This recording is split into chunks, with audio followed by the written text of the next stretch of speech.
gotta wait no more.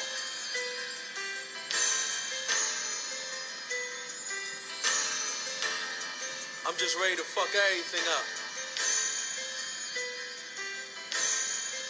Shit real. Shit been real. You hear me? My teacher told me I ain't going nowhere. Something told me drop out this your year. Something told me hit the trap in my snow gear. I'd either blow with the blow or the flow head. When it comes to these bars, don't go there. Bird shit, how I drop out of nowhere. Late night sessions, early morning flights. Stevie Wonder vision, I'm just trying to see the light. Once I see your true colors, I just see you black and white. How you texting all these bitches but can't even write a kite? All these niggas creeps, all these bitches freaks. I'm just listening to my latest while the money counter beat. These hoes keep calling, these fiends keep calling. Legs hurt, LeBron James, it don't matter, keep balling. Mom smoke, get high, I trap, get fly. Hit licks, bust scripts, it don't matter, get by. What the hell these people gonna say about me? When I was down, they ain't give a damn about me. When I get my chance, will that money change me? And when they change on me, will that be the same? Good afternoon, everybody. We are back to Big Men on Campus, and we are live Monday, February 27, 2017. My name is Jeff. They call me the Big Men on Campus. Here, as always, with my co-host, Redhead Ryan D'Amico. Ryan, how you doing today? What's up, man? Red hot redhead. Doing well. Ryan D'Amico. Yeah. Got a lot of names. You hit your play of the day yesterday. We hit our play of the day. Both. Yep. I was on St. Peter's. Yeah, Your play of the day was on St. Peter's. Yep. You've been scarce and sparing with your plays of the day, but you've been doing decent with them. From what I can remember. Yeah. You haven't been on in a while, but you've been right at 500 now. We're at good. 24 and 24. So Ryan. hopefully just keep it. We need to just keep it going. You got 2 more days in February. You got all March. Yep. Can you deliver? I hope so, and I think so. Okay, good. Many have asked, I will answer this now. We are going to be ratcheting up the March Madness coverage. I'm going to be on SBR Forum a lot. We got the roundtable. We got the right side of campus, which is Wednesdays and Fridays. We're going to do a live show, Ryan, during the Selection Sunday. It's going to be pretty fun. Okay. Going to definitely be a cool little thing there. Chatting about the brackets. We're going to do experts, all sorts of stuff. That's where you need to be right now, SBR Sports Picks. We're going to be on there having some fun. We got the show here as well. Ryan, we Tournament Central it up. I don't think there's any opinion you need more than ours. Yeah, I mean, we've going back to as far back as we've started doing this podcast, and even when it was just the ground level, that's kind of one thing we really kind of prided ourselves with is the March Madness coverage, and we really go in depth. So, I mean, if you're new to this, and this is your first year here, hang on because cool you mentioned that, takes Ryan. off. I remember in 2013 when we did our first ever show, the other guys. Our first show was Selection Sunday. Yep. Because remember I had that stupid opening? Yeah. It's Selection Sunday. Yeah, it's like corny as the fuck. best time of the year. Yeah. Remember that? But we were just starting. That was our first show we ever did. We didn't know any better. We never were on the air. Yep. And I think we had like 8 people listening to us at the time, but now look, people listen to us every day. Yep. So listen, and that's kind of the point here. Look where I started and look where I am now. And I'm only going to keep going. There you go. We got an interesting niche here, Ryan. Yeah. So it's fun. And look, people ask me all the time, what's your favorite thing to bet on? There's nothing more I look forward to. I love the tournament. This is my favorite time of year right now, where you got small conference tournaments. This is where I work hard all year for. This is where I put the time in watching these teams to be ready for this time. Right. So we're going to get into the Atlantic. And they start tonight. Yep, so. We're going to get into Atlantic Sun. I got some good stuff for that. I have a free pick in that conference. I'm going to help you out. If you haven't seen Lipscomb, you haven't seen Jacksonville, you haven't seen North Florida, I'll help you out here. So let's jump into it all, Ryan. As always, we got some free picks. We'll talk Oscars as well later. We'll talk about one thing about Ryan that I am absolutely annoyed the hell out of me lately. I'm going to bring that up as well. Jeez. You don't know what it is, but no, I don't. I'm going to tell you right. here in a little. So everyone out there, welcome in as always. What up, Donnie? My partner, Donnie Wright, my other partner, Donnie Wright. So which one of you thinks? I don't think any of us think. Neither of us think. We argue that they're. I thought one of you thought and one of you didn't think. No. Him and I are both on the pretty much the same wavelength that Clemson should not get in. So, yeah. By the way, Ryan, also, I caught VSiN today, the Vegas Sports and Information Network. Today was the first day they were online, 3 to 8. Caught Al Bernstein show. Listen, they need some younger blood in there. I will just say that. Yeah. I love Bernstein. His boxing stuff's fantastic. And they also had an NFL player on there. I'd never heard of him, but really? I guess he played with Tim Tebow at the Broncos and stuff like that. Oh. Who do I like better, Ryan or Donnie? Definitely Donnie. Definitely. I like both of them equally. But Ryan's been with me Good forever. answer. We Ryan and I have been friends forever, so it's tough to say. John Noble, how you doing? Shoddy, Burns, Taylor, Donnie, Guan White, what's happening, buddy? Matthew, T Gnosis, everyone out there, welcome in as always. So yeah, Ryan, let's jump into it here. By the way, what a race is today, Daytona. Yeah. And it's just, the bad luck continues for me. Two of my drivers. If you want to wait, I've tied that into one of my questions. Okay, so we'll wait for that. We can discuss that later towards the end. Okay, fine. We'll do that. What up, Chip Mac? Let's jump into tonight's action, Ryan. First game on the card. Let's go down to the Sun Belt. We got UT Arlington hosting Troy. UT Arlington laying at 9.5. And this is it's a pretty important game for UT Arlington. Many are very high on this team into the tournament. Many believe they can make the tournament. And look, they're the favorite to win the Sun Belt. They're the best team. Didn't get in last year. Have some really good out-of-conference wins, notably, St. Mary's. They went into St. Mary's and won, which is never easy to do. And look, keep in mind, Ryan, 3 games left in this tournament, or in this conference. UT Arlington's 1.5 games up on Georgia State. So, obviously, you want to get that number 1 seed. You want to be the number 1 team. And they are that right now, but they need to continue to play well. Ryan, there's a lot of things I like about UT Arlington in this game. I haven't bet a lot of Maverick games this year. Had a couple. Had one last week. They hit it on a buzzer beater. It was a premium play for me, but I haven't been involved much with the Mavericks this year, which is interesting because last year we were on them. I know, and again, I know Sean Harnish and I have had some issues, but Sean was a guy that made this team well known to me. He was a guy that said, "Hey, have you seen this UT Arlington team?" But I'd seen them play, but he kind of put that radar up. So again, Sean was a guy that definitely rid this team, and I kind of, we kind of bounced that off each other.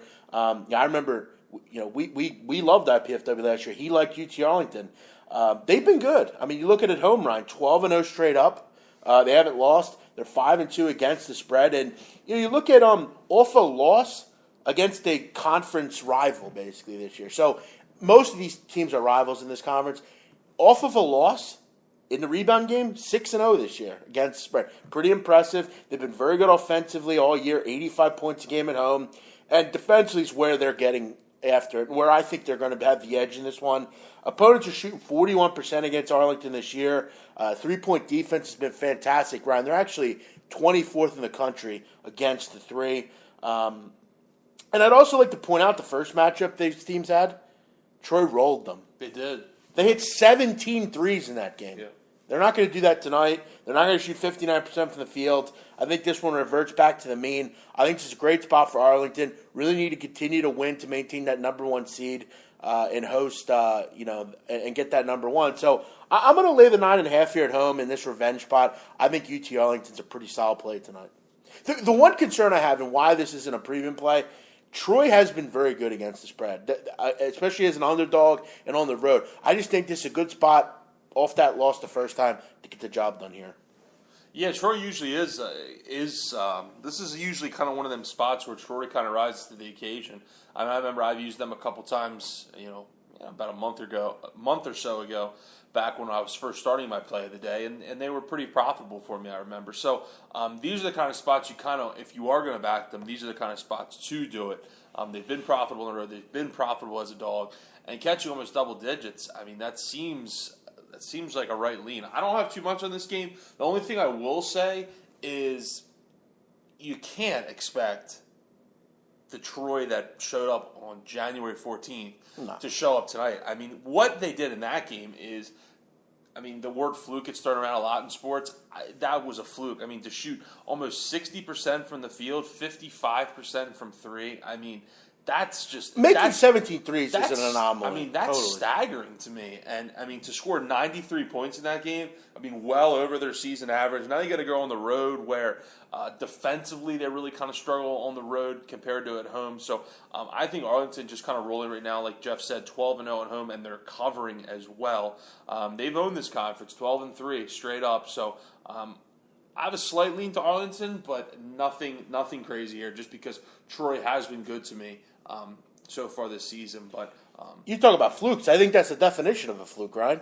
17 threes against a team that's notably very good against the 3-point shot. It's not like Troy's a very good 3-point shooting team. It's not like it's like Michigan or something. They just couldn't miss that night. So I think they'll revert back to the mean in this one. This is where, in this conference, I think you kind of pull away from the pretenders a little bit. I think Arlington's the class of this conference. I believe this game is on TV. I'm not exactly sure, but I believe it's on. Maybe not. This game doesn't show if it's on TV, it usually will show. I mean, either way, though, I think this is a good spot for Arlington to continue their hot play. Next one. And after this, what I'm going to do is I'm going to kind of lump this A-Sun tournament into the group right after, and I'm going to give kind of my breakdown for that tournament, and then we'll go into the rest of the games here. Ryan, I'm going to go with Virginia Tech at home tonight as an underdog against Miami. By the way, where's your play of the day? What game is it? Big 12. Big 12? Yeah. Wow. All right. I'm going to go with Vatech tonight, Ryan, against Miami. They're getting 1.5 here at home. You know, I got to tell you, I don't really understand this line, to be brutally honest with you. I know Miami's playing well. I think that's pretty much what it comes down to. Again, they beat Virginia, okay, but they have some good wins this year. Yeah, is Virginia very that good? I'm not sure they really are. Duke, I give it to you. That game was on the road too. Yeah, good win. They've been playing well, but so is Virginia Tech. This Virginia Tech team is playing well as well, and I think the one negative here for Miami is Virginia Tech kind of desperate at this point, Ryan. They're the last four into the tournament right now, I think, from what I understand. You don't want to leave it into the hands of the committee. I know they play in the ACC. I know they're going to get carte blanche of a lot of other teams, but I think a win here puts them in the tournament squarely. And it reminds me, Ryan, a lot of, remember when Michigan was hosting Wisconsin about a week ago? Yep. Kind of needed that one pretty bad. Yep. Put them into the tournament. This is a big game for Virginia Tech. And I'm going to tell you right now, if you said to me, other than like Cameron and those places, I don't want to go play at Virginia Tech. I don't. Mm-hmm. That's a tough place to play. Any sport. That's a great atmosphere. The Enter Sandman stuff. It's a really a place that kind of just comes over top of you. And I don't think Virginia Tech. I think Buzz Williams is sorely making it known they don't want to leave it into the committee's hands here. Yeah. I just don't think they do. And Virginia Tech been very good at home this year. 14-1 straight up.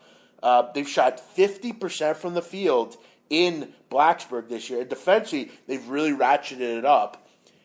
The one concern I have, Chris Clark not being in there. He's a great rebounder for them, great defender. It's a shame he won't be in there. But, Miami, it's more or less just Miami's not a good team as a favorite, 5-14 this year. Overall, they're 10-16 against the spread. And one thing I like about Virginia, both these teams played on Saturday, Ryan. Virginia Tech, they've covered 12 of 14 on one or less days of rest. I like Vatech in this spot. I think this is a great spot for them to vault into the tournament and get a big win against a team that they need to beat to get in. This reminds me of Michigan a couple weeks ago when they played Whiskey. I like the home advantage. I'll take the 1.5 here with Vatech. Yeah, both teams are eerily similar. I mean, really, equal record. Both play pretty good defense. You would give the slight edge. I don't think it's too slight, actually, offensively to Virginia Tech, and then obviously being at home here. But the thing to me that jumps out is why they are even in so many aspects. ATS, I mean, it's not even close. I mean, Virginia Tech has been so profitable this year, and Miami, flip the script, they haven't been profitable at all. I mean, they haven't been really profitable anywhere. I think we readily made that clear, Miami beat Duke. I mean, didn't we say that? Yeah, we did. Maybe he's just joining. I don't know. But, yeah, like I said, the ATS numbers really kind of point into Virginia Tech's favor. The scales really tip that way. I mean, one thing that I look at too, a stat that or a trend, that I look at when playing against a team with a winning record, 29-14 ATS over the last 3 years for Virginia Tech. So in a situation like this, when they're playing against good teams, they're getting the job done. Echo the same sentiment you said. A must-win have at home, a place where they've only lost one time this year. Look, and Miami's been winning defensively too. If you've watched their games, I mean, if you've really sat down, which I have actually, one of my good friends is a Miami fan, so I've watched. I kind of stay abreast to Miami basketball. Offensively, though, no, they're very wonky. They're very and it's a shame because they have talent. I mean, it's not that they don't have talent offensively, but over the last 5 games, and this team's not even scoring 60 points a game. So now going to Virginia Tech, that offense really needs to show up tonight. I'm not so sure against a Virginia Tech team that only gives up 70 points per game on the at home. I'm not so sure that they're capable of doing that. And the beautiful thing about it too is a loss tonight doesn't hurt Miami. I mean, in the grand scheme of things, they're definitely in the tournament. They're fine.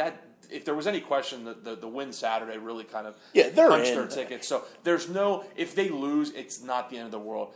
More so, I'll tell you what, for Virginia Tech if they lose. I'll tell you what, Ryan, that's a good point you make. One thing you have to understand down the stretch with a conference like this, if Miami would lose tonight, it doesn't hurt them at all because it's not a bad loss. Yep. There's no more bad loss opportunities. Yep. And Miami, look, I could ask the question, what do they really have to play for here in this game? I mean, really. I mean, the only thing teams... Leonard Hamilton is a great coach. Actually, he's one of the worst coaches I've ever encountered in this sport. And he doesn't even coach either of these teams. He coaches Florida State. Hey, I'm not sure. Is that who he's referring to? What is he talking about? I don't know. That's why I don't pay attention. Leonard Hamilton coaches Florida State, bro. But, question here, Ryan, why not just take the money line instead of the points? Because I'm not really getting I'm only getting plus 105. I mean, it really doesn't make, for me, in the dog roll in this spot. If I was getting 3.5, I would consider it because I'm going to get a nice price back, but it doesn't really equate for me. I'll just take the 1.5. That way, in the scheme of things, on a 1-point loss, I'm a winner. So, I could even make the case of, buying the half point, taking it to 2. Right. That way, 3 is you have to lose on 3. Right. That makes a lot. That can make a lot of sense in the dog roll here. But at 1.5, I'm going to take the. I'm going to take the 1.5. Yeah. Let's move on to the next one, Ryan. Let's head to the A-Sun. Now I know, Ryan, you don't probably have much to say on these conferences. I think we can probably all agree. Most. Probably okay. I guess Miami's still playing for the number. And that's one thing I was actually going to say is that's the only thing that teams are playing for. Some teams are playing for it now is seeding in conference tournaments. And yes, it is important, but I mean, it is what it is. Let's see how important it really is, because if how many games are left? Who does it mean more to? Just look at it that way. Yeah, and it clearly means more to Virginia Tech. So there's only like 3 games. I mean, it's not like you get home court advantage. There's 3 or something. games. There's 3 games left. So. Right. This conference tournament's in Brooklyn, by the way, Ryan. The ACC? Yeah, I think I'm going to go to it, actually, me and Donnie. I'm pretty sure. We were talking about that the other night at the game. Let me double-check here. I'd like to see something here with the standings here. Must-win games play tight. That's why I'll just take the 1.5. Okay, you got Carolina, Florida State, Louisville, Notre Dame, Duke, Miami, Florida. The top 4. I guess they're 1 game back in the loss column, so I guess they're playing with that. But I still really like Vatek in this, but I think they have much more to deal with here. So, guys, what I'm going to do now is kind of just break down the A-Sun. I'm going to give a free play out, and then I'm going to just kind of give some diatribes about the rest of the conference. Basically, what you need to know about the Atlantic Sun is it's very up-tempo, and there's no conference in America that shoots more threes than these teams. Most of these teams are very high on the charts as far as 3-point attempts, 3-point percentage, and that kind of thing. They love to shoot the 3 down here. Whether it's Kennesaw State, North Florida, Jacksonville, they're all firing away. It's funny too. This conference really isn't that obscure too. No. I would think to a lot of people. I mean, everyone's kind of remembers Florida Gulf Coast, even North Florida a couple years ago. North Florida went to the tournament 2 years ago. Had a nice run, and actually played very well against North Carolina. Played very well against North Carolina. So I mean, there's some teams that really make some noise in this conference. And there's some guys in this conference that I think it's a shame people haven't heard of. I mean, Dallas Moore, who plays for North Florida, one of the better scorers you're going to find. Al Skinner, coached at Boston College. He's down at Kennesaw State now. There's a lot of good things. These are guys, some of these guys in this conference, particularly like a Matt Driscoll at North Florida, these are guys that will probably go to bigger programs. Gulf Coast. They played well last year. They're always a well-coached. I remember when Gulf Coast went to the tournament with Andy Enfield. They made the run. They beat Georgetown. I mean, these are well coached teams. These are solid teams. So let's break it down, Ryan. I'm going to first give out a free play here. It's going to be my third and final free play. We'll get into it, B Smooth. Take it easy. I'm going to go with North Florida, Ryan. I'm going to lay the 2.5 with the Ospreys here and go with them. I don't really find it, and it doesn't make a lot of sense here for me to back Jacksonville. Now, look, I know we can haggle and talk about how Jacksonville's 17-14 and North Florida's 13-18. We need to make sure we understand North Florida is playing a very tough out-of-conference schedule. Jacksonville really didn't challenge themselves. With the added, obviously, exposure around North Florida, that means that they decided, they're going to play better competition. And they did. I mean, this team all year challenged themselves in a non-conference. So, for me, a 13-18 team, I'm not really worried about.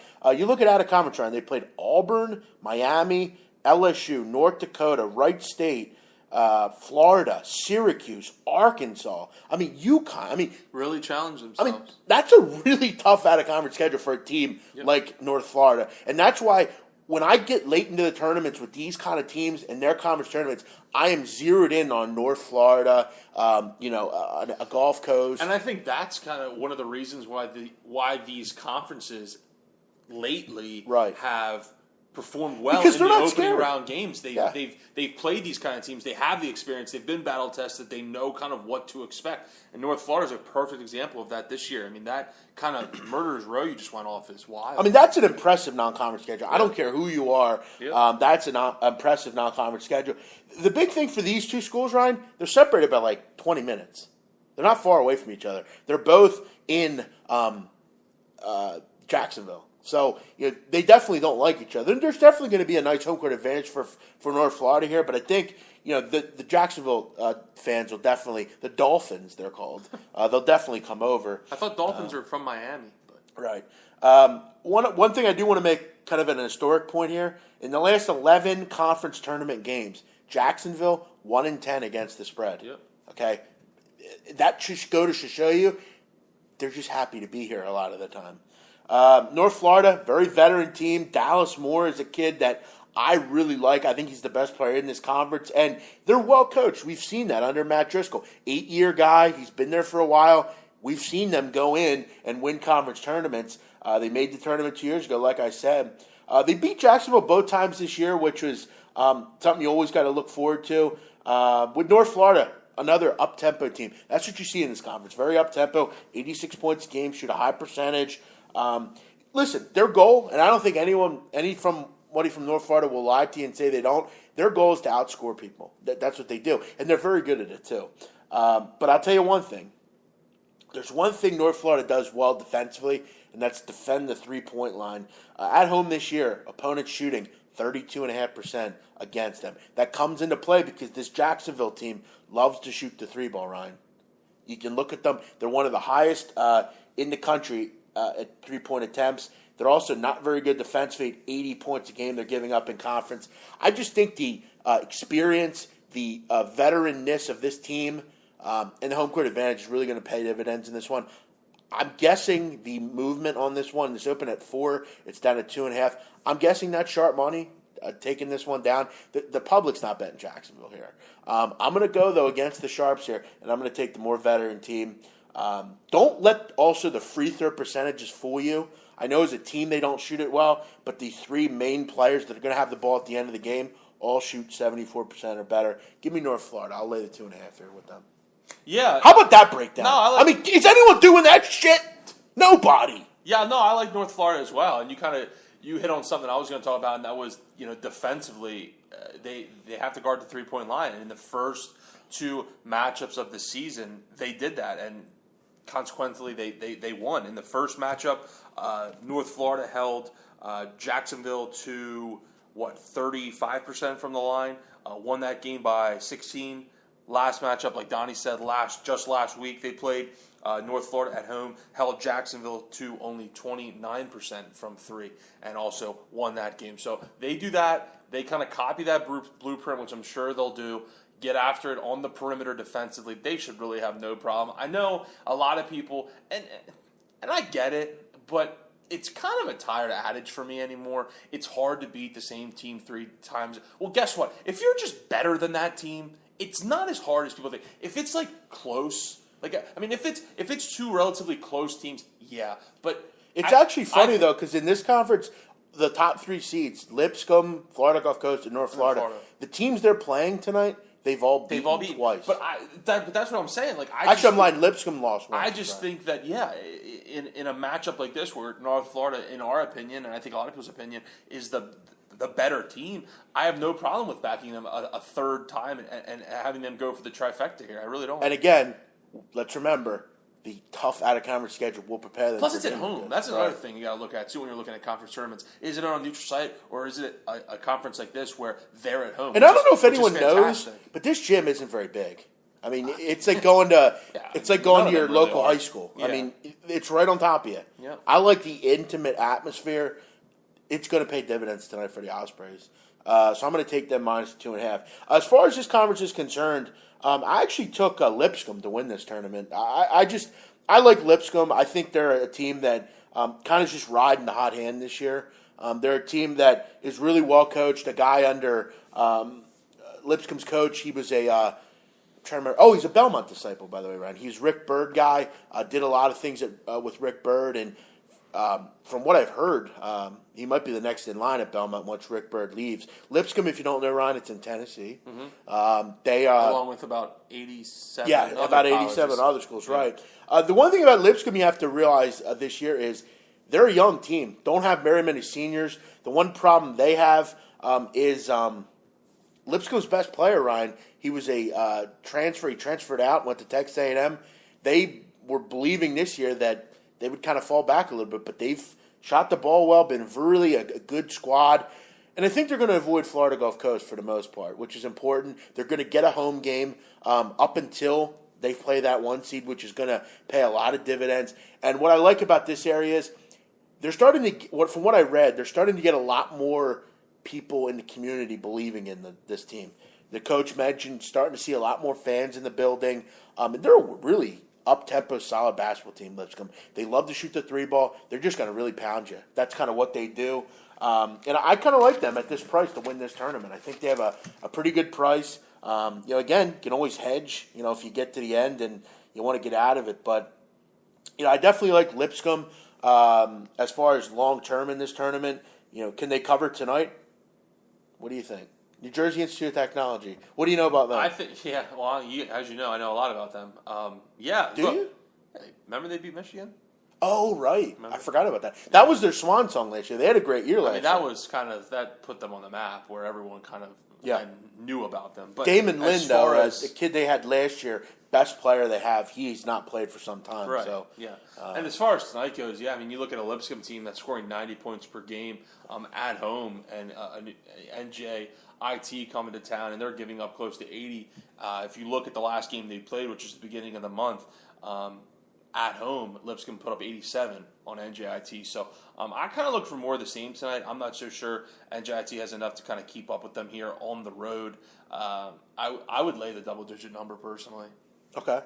Kennesaw and Upstate. Kennesaw State, a team under Al Skinner, they make a lot of threes. They're one of the best in the country at doing that. Upstate, though, very good at defending the three. It's going to be a tough game, though. I actually kind of lean Kennesaw in this spot. I think Kennesaw's a team that can definitely neutralize, keep it close if they're hitting shots.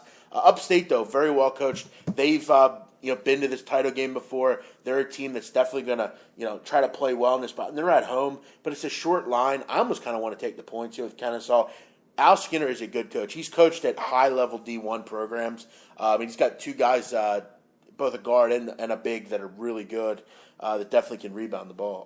Kennesaw really likes shooting the three ball. In the two matchups this year, Upstate did a really good job defending the three, which they do in general. But to do it in the first two matchups, I think you look at that same thing tonight. I kind of lean Upstate, but just slightly. Sure. Obviously, like you said, I'm not huge on these conferences. One other one, Florida Gulf Coast and Stetson. The Hatters, Stetson Hatters, horrendous defensively, very bad. Whenever I hear Stetson, it's a cologne. I don't know if you know that, but I always think of that. I always think of that. It's also a hat brand as well. It's like the cologne has like a cowboy on the front. Because I just always think of that. Because it's a cowboy hat, right? Yeah, I just always think of that. By the way, Florida Gulf Coast over the years, 29-12 in line games, very good. They're the best team in this conference. I mean, no one's gonna say anything about it. They're 21-9, right? Over the last 30 tournament games. I mean, that's crazy. The thing that separates them from any other team in this conference, they're really good on the defensive end. Yeah, I mean, really good. I mean, holding opponents to like 39% at home this year, and they host every game. So you got to go in to Fort Myers and win. Yep. That's tough to do. They're extremely efficient, and they rebound the basketball. They really just kind of do everything you want them to do. Yeah. Stetson, I think is overmatched. Stetson's probably the worst team in this conference, so they're probably going to be outmatched. An uphill climb. Yeah, exactly. This one should be an easy winner. I would no way would back Stetson in this spot. None. This should be a 84-65 type of game. It should be a nice, 15 to 20 point win here for Gulf Coast. Let's move to the rest of the conferences here, Ryan, and get your play of the day and everything. And when we get to your play of the day, why don't you just mouth it to me, Ryan, right now? What is your play of the day so I know? Okay, very good. First lean here, Ryan. What do we have to say about North Carolina and Virginia? This line's kind of interesting to me, right? Carolina rolled them a couple weeks ago. It's interesting to me, more importantly, just kind of where it opened at.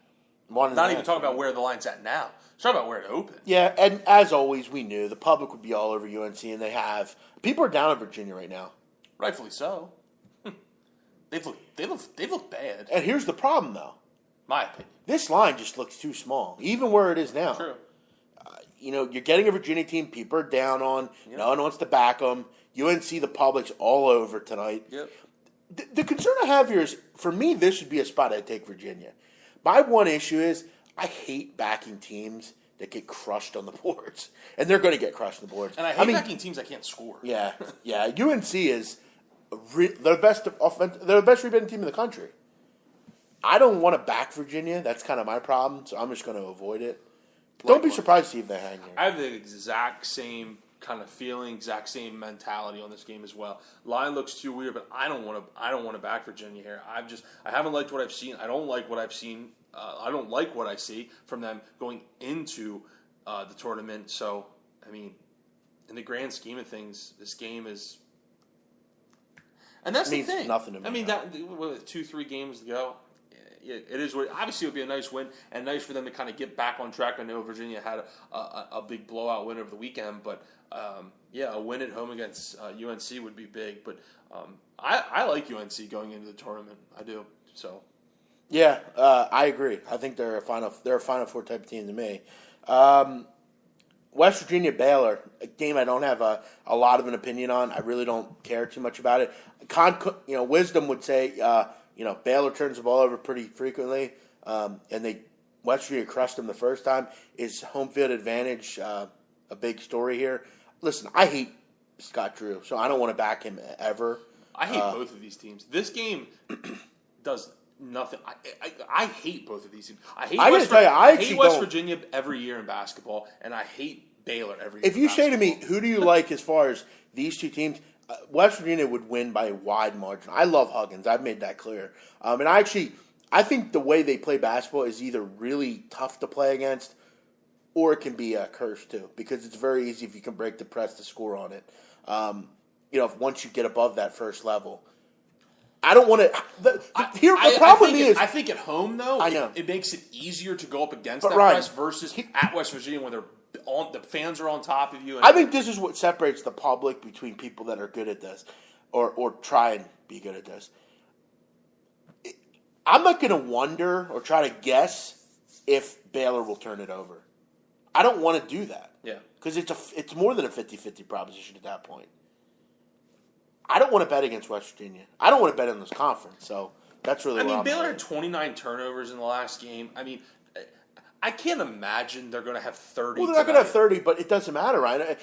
West Virginia. It's not like I have to imagine that was the most turnovers they've had.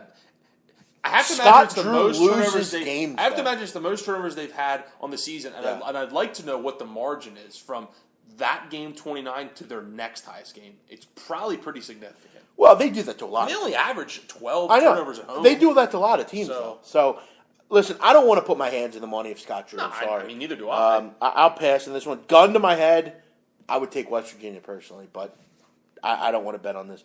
UL Monroe, Coastal Carolina, no opinion. UL Lafayette, App State, no opinion. Stop me if you're interested, Ryan. Keep going. Texas State, South Alabama. This is, I have to admit, other than like Georgia State, Georgia Southern, Texas Southern, this is one conference I, year after year, don't ever gain any interest in. There's just something about the Sun Belt that I just don't like. Even in football, it's fairly I was going to boring. say, I actually kind of like the Sun Belt at times in football, but in basketball... I do like Georgia Southern. I didn't all. particularly like them this year. Yeah. I like the Arkansas States at times, but App State. In basketball, this conference is brutal. Yeah. I really hate it.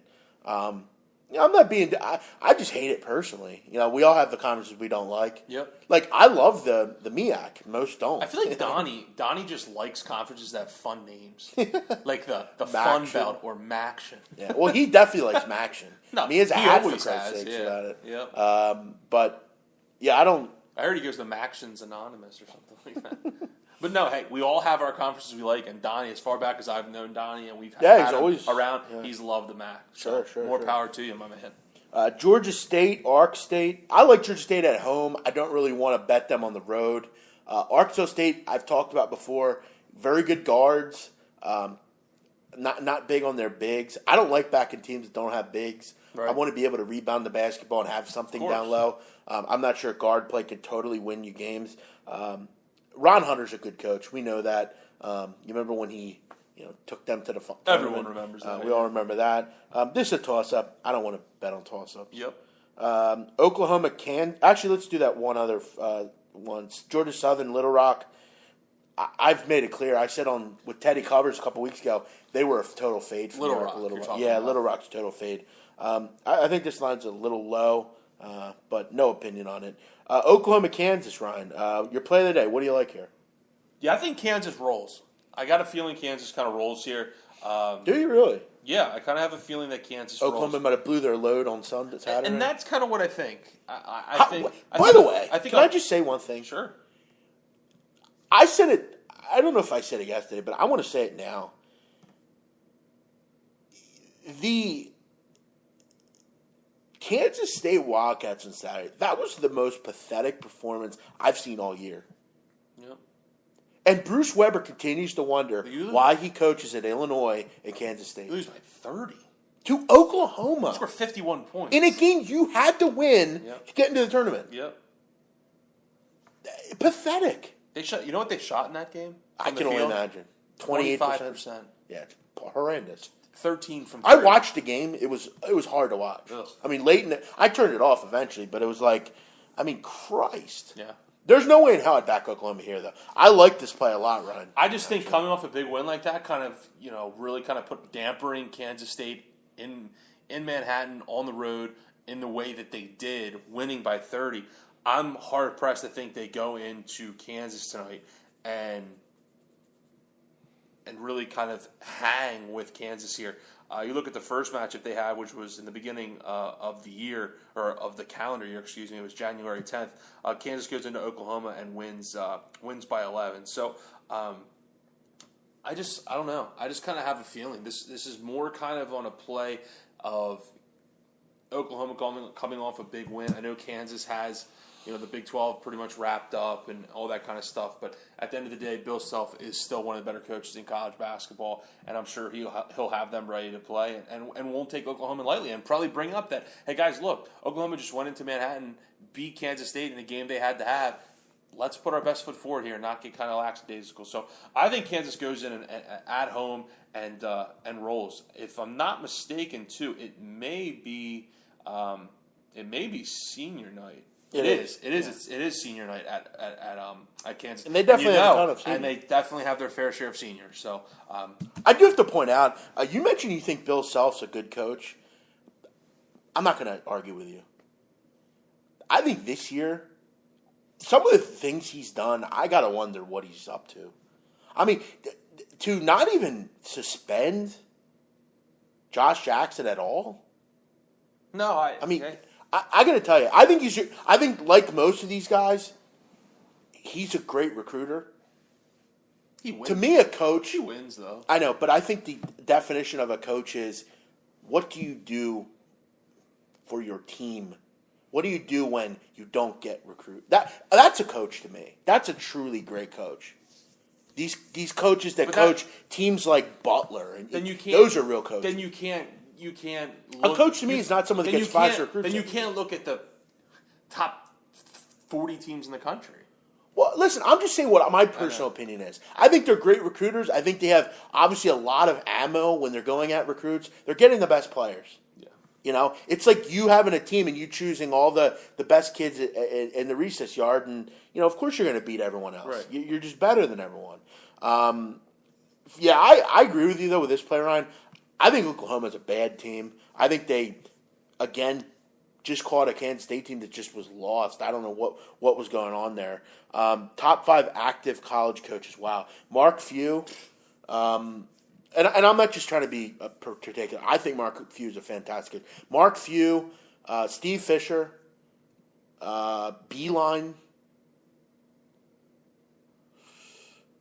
Wow. There's a lot of really good young coaches as well. Jay Wright. Who else? I'm trying to like my essence, and I would probably throw Coach K for what he's done in there. I mean, and again, that's no order. Right. Clearly, definitely Coach K. He's done a lot there. Yep. But Boeheim is a slug. I don't want nothing to do with him. I don't like Boeheim. Izzo's good. That's a good one. Yeah. But I'll tell you what, coming up, I think a guy like Chris Holtman at Butler is a great coach. I think Tim Janovich at SMU is going to be great. Will Wade at VCU. I think Dunphy's a great coach. I believe that. I just think Dump's had a tough year. I think maybe it's time to move on at Temple from him. But I will point out, I mean, maybe I was a little hard on him, Ryan. Yeah. He has had he's had a lot of injuries. He just has a lot of young guys, But at the end of the day, though, you have to remember, and it's probably hard to get your head around, and I don't want to say accept, but it's just a fact anymore that college sports is 60 to 70% recruiting. No, it is. That's what it is. I mean, you look at teams that win, college football in particular. I mean, it's not a coincidence that the last 6 or 7 national championships have had top 5 recruiting classes over however. I'll tell you one other guy why you talk about recruiting. I'll tell you a guy that I would put in what he's done for basketball. You could argue that it's been more transcendent than any coach really. Randy Bennett at St. Mary's has changed the way basketball is played in this country. Look at all the kids he's put in the NBA. Yep. There's a lot. Yeah. He's created that Australian connection. A pipeline, yeah. He's been fantastic. He's a top 10 coach to me, Randy Bennett.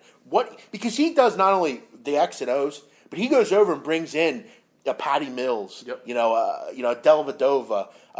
He has so many. I bet if you looked up how many around the world professional basketball players he's put in, I bet it's 50 or more. Yeah, no, he's done great. I mean, he has. He's done fantastic. Roy Williams, no way. Are you kidding?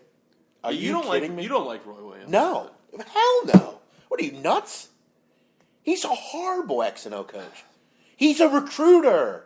He gets the best players. I hear you, but that's part of college sports. Listen, Ryan, no offense. I could coach at UNC but and probably take it to it. It's part of college sports, though, is recruiting, man. And that in turn obviously makes their job easier. Patino, good, definitely okay. I don't think he's... I'm not high on I'm not in I'm love not with high him. on Cal Parr's another one. I'm not high on him either. I think Krzyzewski's luckily a guy that's been really lucky with the players he's gotten. I think he's also a guy that Duke just gets a lot of calls. I mean, I don't think anyone will disagree with that. I'm not a fan of these high-end coaches. I'm not. I'm good. Listen, Best Camp, but you can try to continue to throw the ACC bias. I mean, I don't think they're very good. I'll take Jim Larinaga over anybody personally. Give me Jim. Give me Jim. He's a good coach. He's a real good coach. That's my opinion. There's a lot of good coaches. Yeah. I mean, it's unfair to kind of try to limit it to 5 or 10. I mean, there's a ton of great coaches in college sports. I mean, basketball and football for that matter. And there's a lot that if I was a parent, there's a lot of coaches out there that I would want my kid to play for. And there's obviously some I wouldn't, but there's a lot that I would definitely want my kid to play for. Yeah, I wouldn't want my kid anywhere near Patino. No. Roy Williams, Boeheim. Yep. None of them guys. I wouldn't ever. Any place that's like I would say go to Lipscomb over. Like any over place there. there's just like a dark cloud. It's just. Yeah, I'm good. I mean, yeah. Where there's fire, you're going to get burned. So. Yeah.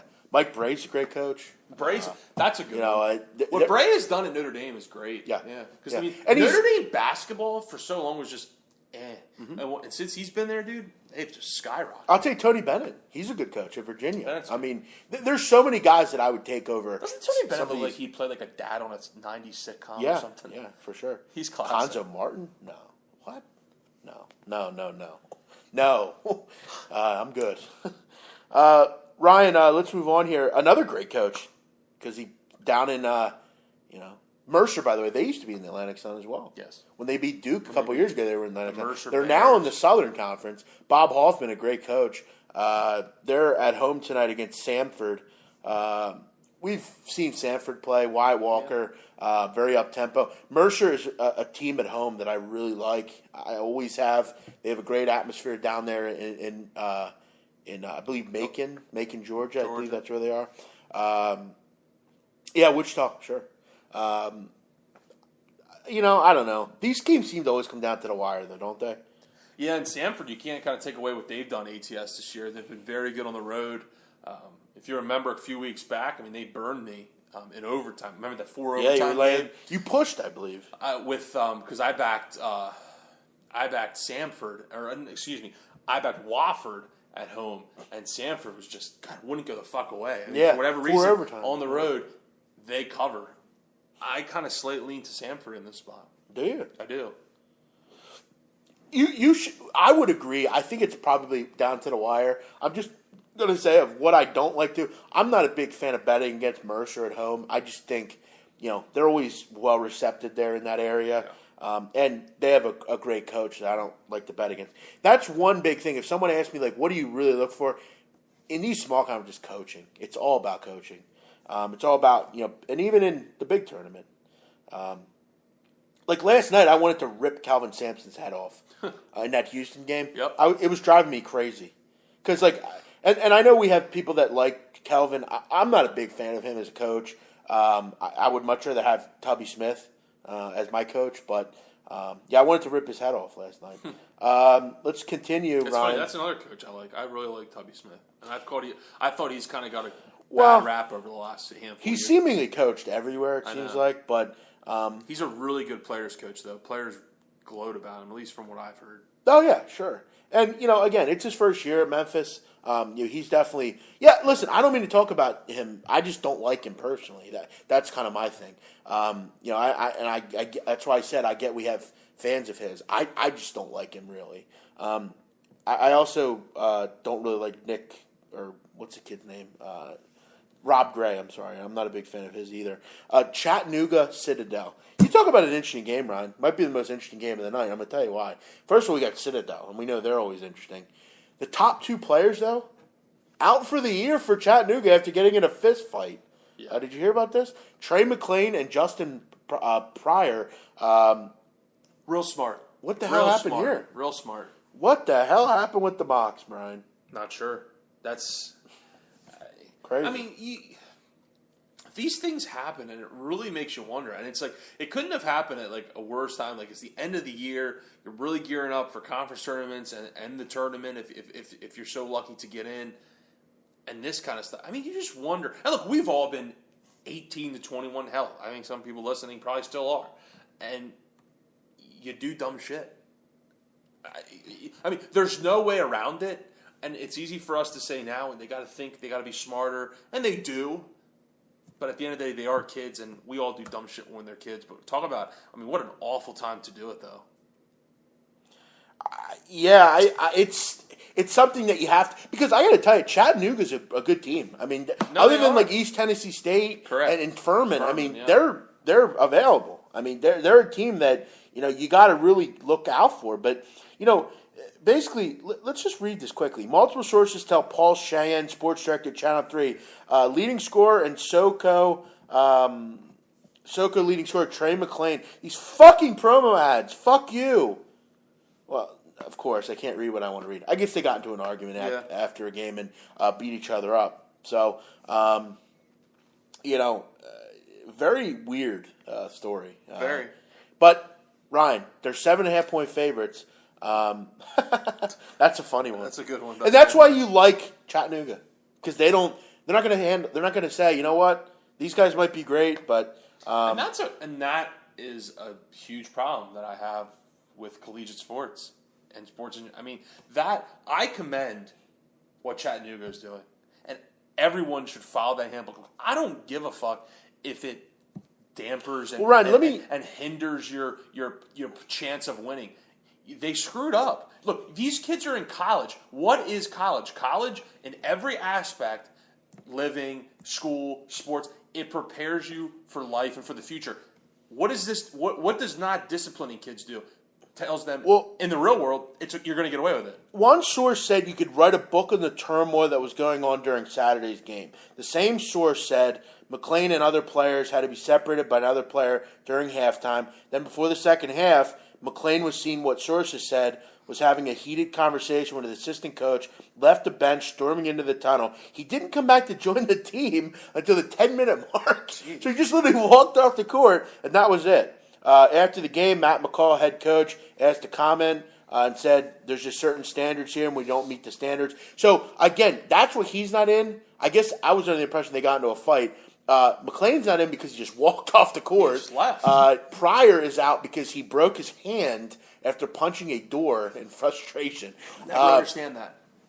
However, punch a pillow. However, now you got that nice Citadel defense you're playing against tonight, and I got to tell you, I would still probably go with Chattanooga here. Yep. But I'm not betting it because that is turmoil right there. Yep. And that is a guy in Matt McCall who has not been able to handle his program, which I'm not sure why they're so upset about. Yep.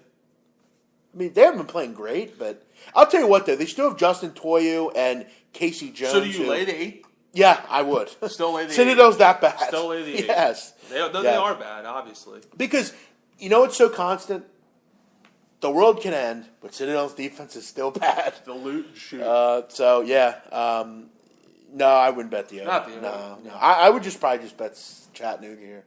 I'll tell you what, though. Chattanooga. Here's the problem with back in the Citadel. Chattanooga's going to be pissed off in this game. They don't want to be more embarrassed than what they already are. Right. And losing to the Citadel would be pretty embarrassing. Yeah. So I think they roll here, personally, but it's a lot of turmoil to bet on a team like this right now. For sure. What do you got next, Ryan? Yeah, next one we only got a few more here, guys. VMI at Western Carolina. Western Carolina minus 2.5. Pretty pathetic game if you ask me. You have anything on it? Because I don't. VMI Western Carolina. VMI Western Carolina. No, this is probably the worst game on the card. Agreed. Right? We got two more. East Tennessee State going to Greensboro. East Tennessee minus 3. Two pretty good teams. I don't know. Late in the games here, Ryan, I don't really care too much about these games just because most are considering and ready for the conference tournaments. So for me, I don't. Norfolk State Hampton. I know you have an opinion on that. I do. I do have an opinion on this one because it's the BMOC. Many would look at this game and say it's probably meaningless. It's not meaningless. The Battle of the Bay is a big-time rivalry down in the MEAC between these two teams. There's a reason it's on TV tonight. These schools not separated by a far margin. Definitely a rivalry game. I got to tell you, I would probably go with these Spartans here, though. Okay. Though Hampton's been good to me over the years, so I don't want to bet against either of them. One thing I do know, Stan Luter, the color commentator, will be very excited for this game. He's always excited. He makes these games a lot more exciting than they maybe are. Norfolk State's a good team. Probably has to, yeah. Yeah, I just wonder about Norfolk State's motivation here. Hampton has been good to me, but I'm not crazy about laying the 2.5 with them either as I think about it. So, for me, I will avoid. Ryan, why don't you just give us your play of the day one more time? Oh, yes. Kansas at home, minus 14.5 against Oklahoma. All right. Like it. I'm on North Florida minus 2.5. Also on Virginia Tech plus 1.5 against Miami, and UT Arlington minus 9.5. Let's move on, Ryan, to a couple other things here. The Oscars last night. I enjoyed it overall. I don't usually watch a lot of award shows, but I normally do, like you, watch the Oscars. I know you watch a lot more award shows than I do. I do like to see some of the movies that kind of, were the big movies this year. Yep. Which, I definitely knew about Manchester by the Sea and Moonlight and some of these. La La Land's one movie I will not watch. And I don't feel like I'd have any interest in that. My whole thing with Ryan Gosling is, I said it to you, it seems like he plays the same part in every movie. He was very good in Remember the Titans. Yeah, he was a liability at the cornerback position. Well, yeah, but Petey was a better cornerback. Classic. Put Petey in. He's better. Yeah. He's taking Allen out. Yost! All right, let's stop with that. By the way, do you think Denzel and him said hello to each other? Denzel and... Yeah, do you think he even remembers Denzel? The Titans? Yeah. Do you think he even remembers that? I would think so, and especially with the way Ryan Gosling... Because that was like a first role that was a long time ago, and I don't think to see where Ryan Gosling has come since that role to being nominated for a best actor to really kind of the Notebook was pretty big. Put him on the map, and now he's a well-known actor. Yeah. By the way, who the hell was he with last night? What, did he pick her off the street? Who was that lady? Didn't see. She was hanging out everywhere. I'm not sure. Didn't look like a. Was it like a mother type? No, it was like his girl, I guess. I she was hot, but like I'm not sure who. It kind of looked like someone he might have picked up off the street. Would I be crazy to back Baylor on the money line? No. Why would I wouldn't think you're crazy about that. I don't think there's a lot of value in it. But he's with I know who that is. Ryan Gosling's with He was with somebody for a while. I forget her name. What's her name? She's an actress. I've never seen her before. She looks like some random chick. Remember. I don't know. No, maybe I'm thinking of someone else. Anyway. But I wouldn't really have. I don't like musicals either, so I wouldn't really have any interest in seeing La La Land. But I actually like the Oscars. It was a good show. Plus, Jimmy Kimmel was funny. I thought he was definitely a guy that I personally think is funny, and I thought some of the goofs they did, like the mean tweets, was funny, and the whole bringing the audience, and that was pretty funny as well. That was a cool idea. I like the Oscars. I watch them every year, mostly because I like movies so much, and kind of like what you said. And you asked me why I was watching them, and I basically said, well, because I like to see kind of what movies are, the movies for the year, and then I kind of make it a staple. Whatever movie wins Best Picture, I in turn will watch that and pick and choose some of the ones that are up for Best Picture nominees wise, are nominated anyway. So, but yeah, I thought actually all in all it was actually pretty good last night. You're right, Kimmel did a good job. If you remember Jimmy Kimmel when he was on Fox, Brian, by the way, Sunday, that woman last night was his sister. Oh, okay. I was going to say. Well, kudos to him. That's a nice gesture. Well, yeah, but I mean, I would have told her to cover up a little bit. I mean, she looked like a. Probably wanted to get picked up. Wanted to turn into wanted to get herself a sugar daddy, maybe. I got to tell you, dude, 40 years old. Wow. Who Gosling is? She's hot, dude. No, the his girl. Sister? Yeah, look at that. Nice tits. Yeah, I thought she was hot, personally. Yeah, no, she's single, is. too, by the way. She is. Wow, 40. Maybe you have a chance. Maybe. Yeah, I didn't know that was his sister. So sorry. Real quick, I was going to say, do you remember Jimmy Kimmel when he was on Oh, Fox yeah. NFL Yeah, Sunday? yeah. He did the game pick. Yeah, it was funny. He was like Rob Riggle before Rob Riggle. Yeah, yeah. And he was Caliendo before Caliendo. He's also he was the best. He's on Howard Stern a lot, and he seems like a pretty wholesome person. Like, Yeah. he never really I don't think fame has gotten to him. Sure. Like, he's still very like I remember Eric the Midget for years. He would always like buy him stuff, and like he would always do really nice things for like a lot of the Whack Packers, Yes. and he seems like a genuine guy. I like when he goes to Brooklyn and like does his shows and stuff. Okay. That's pretty cool. Yeah. But the big story, obviously, in the show was the screw up at the end. Which one, I think you made a good point. Why is fucking Warren Beatty doing the best picture, most important? Why not put him on like best screenplay or something? Exactly. I mean, by the way, Faye Dunaway at 80 is pretty hot. By the way, being 80 years old.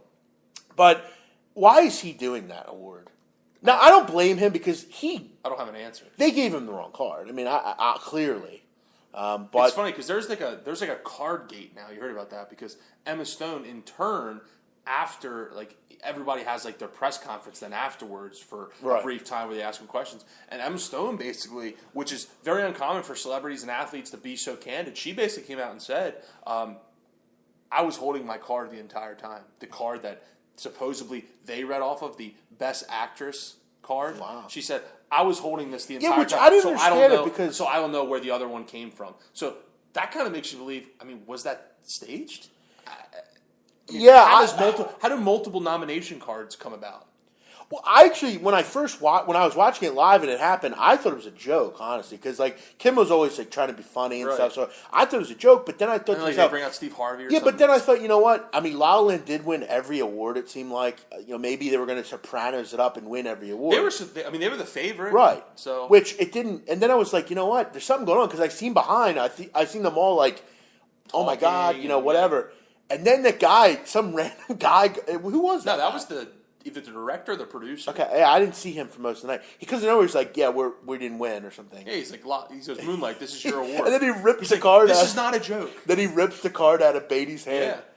I couldn't He was believe that. probably That- pissed. I mean, imagine being Yeah. those guys. Nah, and not like Plus, they're like in the middle of their speech. I'm not talking about like Emma Stone and I'm not talking about the actors. I'm talking about the people that actually like made the movie, Yeah, that yeah. created the screenplay, that created the dialogue. That put everything they had into it. And you think like you get the sigh, you're on pins and needles waiting for it to be announced. Then it's announced, and you have a big sigh of relief. You're excited, and all of a sudden, like, oh, sorry, you didn't win.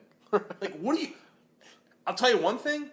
Props to my man that did that because he handled it a hell of a lot better than I think me. He you, was kind of than rude, than though, a I lot of thought, people. like- What do you mean? He was like, he was like, he I seemed thought kind he of. handled it well because he was like, "This is your award." He was. I thought he handled it Well, well. he like kind of personally. made like. Listen, I don't think Beatty should have been up there. I don't get putting him up there in that situation. Put The Rock up there or something. Right. Like, why do you need him? What was the reasoning on putting? Who was? I don't even know who he is, by the way. No, I don't. Obviously, some Old-timer. actor He's from an the old-timer, 20s. yeah. Why is he up there? I don't know shit about him. Put Warren Buffett up there. He would definitely get it right. But yeah, I couldn't believe that. That was one of the crazy things I've seen live in a while. I was getting really irritated too because like it was supposed to be over by like wrapped up around like 11:30. I mean, it didn't get wrapped up till like 12. Shut so up, I'm, Ryan. I'm Seriously. glad I stayed up for it. So Yeah, shut up though. Seriously. Why? Come on, it's an award show. They always go. doesn't matter. Yeah, but 40 minutes. I don't know who Warren Beatty is. Honestly, I've never heard of him. So yeah, I liked the awards. It was fun. I thought a lot of people were quick to just anoint Denzel Washington. My mom mentioned she thought Denzel would win, and I thought to myself, Did you she know what? see his film or no? She has, and she was saying that she thought he was really good, but she hadn't seen Manchester by the Sea. Exactly. I've watched Manchester by the Sea.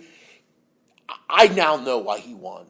That role was unbelievable. That movie was fantastic, by the way. You have to watch that movie. No, that should be the first movie I you plan watch. on it. It was fantastic. And Affleck, I know he gets a lot of shit for being Ben's brother. I think he's a better actor than Ben. And I think he's clearly had some personal problems. But when you watch the movie, I think you'll understand. He is unbelievable. I didn't see Fences. I can't comment. Neither have It's I. hard for me to believe that he was better than Yeah. Casey Affleck. Yeah. He was great. Really great. But that's the thing when you have, I mean, and that's what makes it so difficult. I mean, you have I mean, perfect example. I know we differ on it, but a lot of people are kind of, I feel like, are on my side.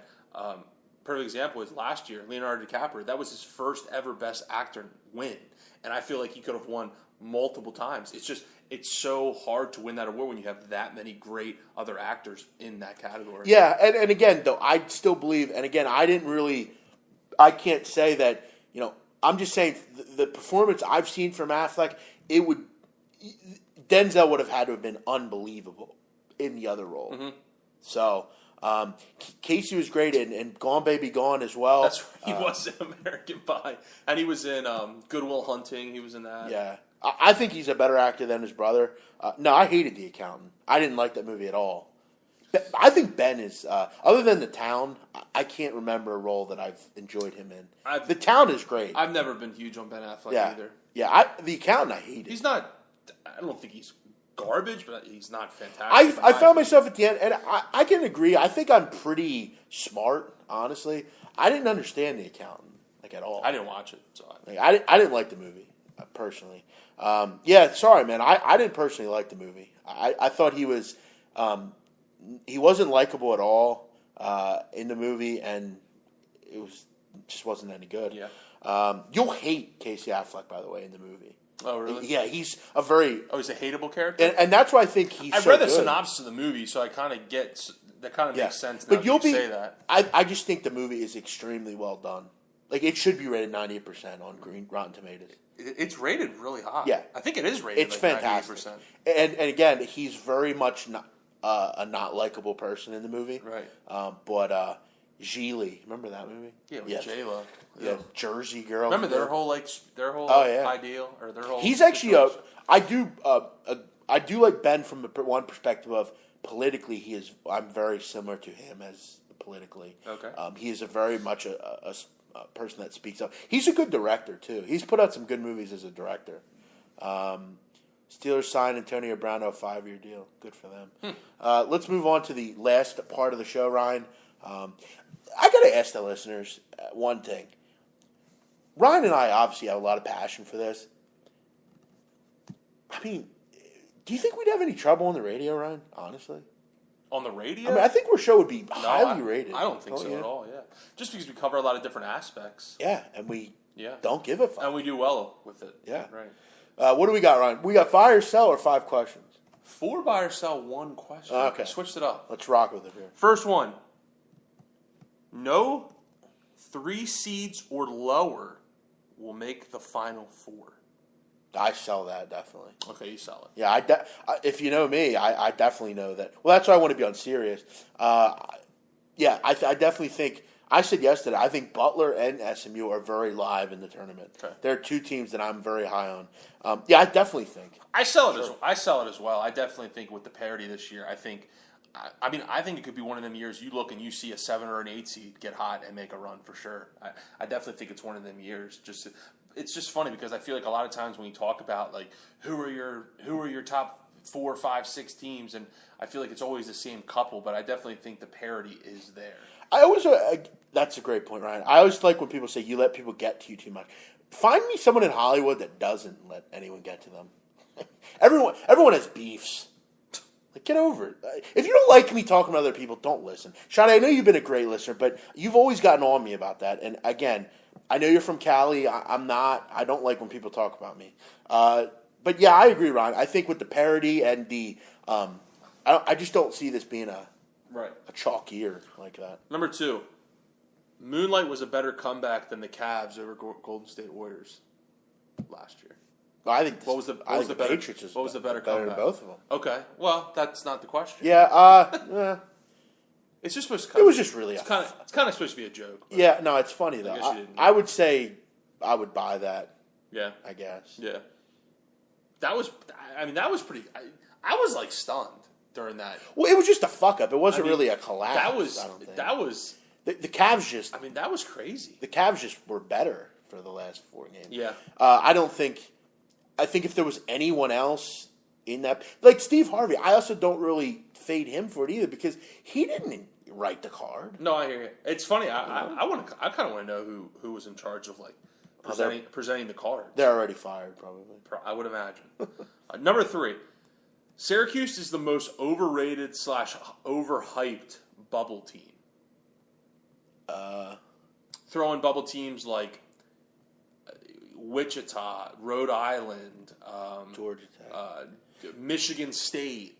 Well, yeah, I think when you say about that, I guess there are certain teams under them that I say are more overhyped. But yeah, I mean, I would probably say that. So you would buy that? Yeah. Okay. I mean, I don't really. What have they done at all? If you sell it, I want to know who you think's the most overrated / hype team. Then I'm talking about people on the chat. Yeah. I mean, I think if Clemson was still involved, I would say them, but they're not involved anymore. Yeah. Number 4. Illinois State's pretty overhyped too, because most people that say that Illinois State's so good haven't seen them play. Right. They are not making the tournament unless they win, and I don't think they're going to beat Wichita. So I like them, just don't really think they're long term. Number 4. Yesterday's Daytona 500 made you a fan of the sport. I already am a fan. Okay. I think from a perspective of will it build fans? I don't think it'll build fans. I think fans. I saw a lot of people on Twitter hating on it yesterday. It was a bad race. It was not fun to watch. I don't really like constant cautions because of bullshit. I think the 5-minute clock is going to ruin it. I hate. I think the stage thing's stupid too. Yeah. Personally, I think all that stuff's stupid. And to be honest, with you, restricted plate races suck. If you ask most NASCAR fans too, they don't really like the chase for the race, the chase for the Nextel Cup, or they don't like the whole chase situation. No. They wish it went back to the points, the old school points where it's best driver throughout the whole season. NASCAR has a lot of things they need to fix. One of which is they have way too many people racing.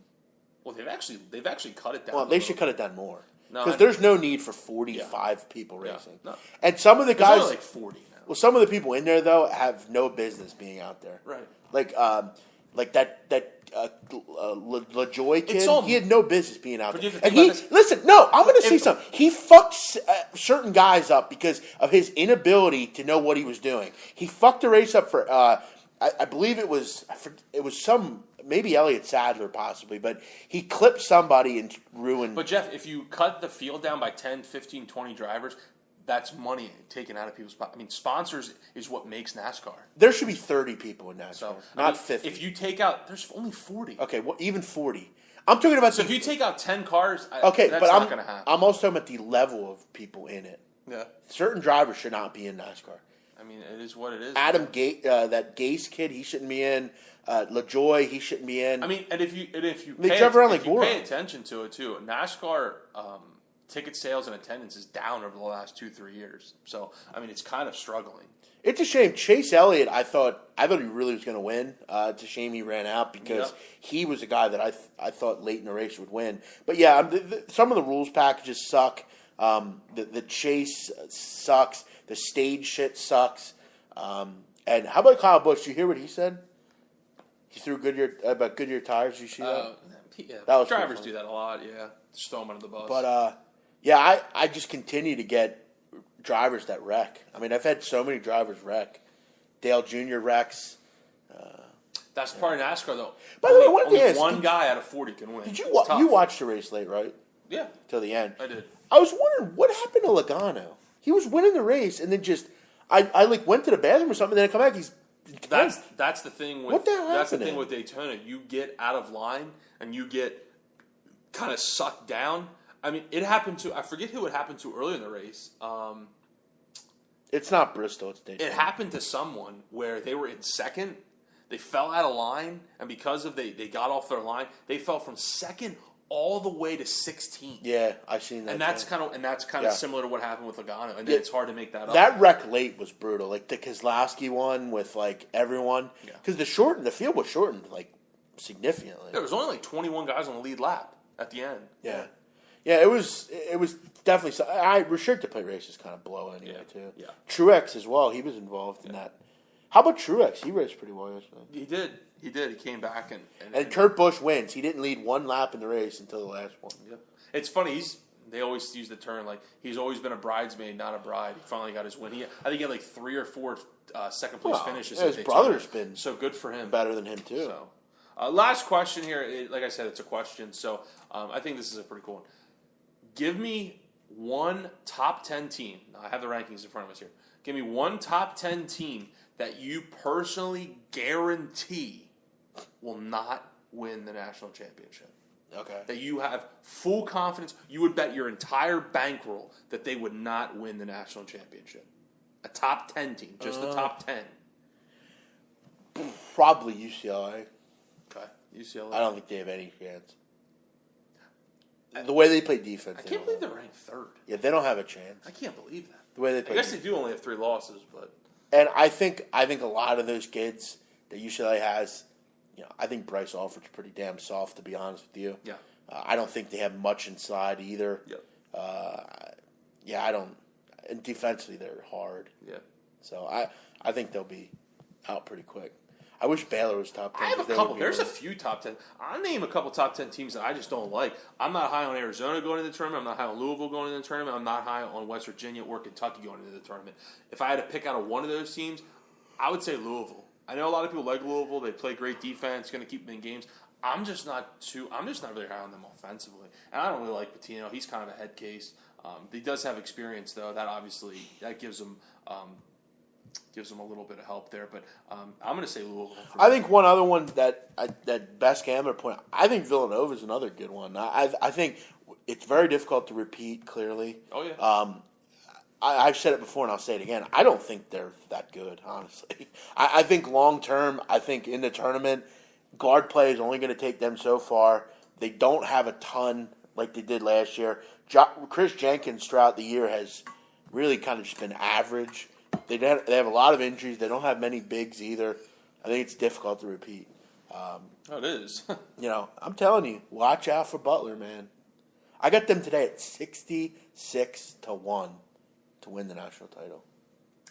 66-1. I mean, they have some good wins, but They have 7 top I don't know. 25 wins. And they beat Villanova twice. I mean, they have a pretty damn good team, Ryan. By the way, last thing tonight, you've caught up with this Maurice Watson story, right? Oh, yeah, and there's something you said you had like a beef with me, too. You never Right. brought up. Yeah, I'm going to bring that up. But by the way, Maurice Watson, what a sad story that is. Yeah, he's had a fall from grace. I mean, he's wanted by the U.S. Marshals. That's federal shit there. Yes. That's a shame. It's a shame.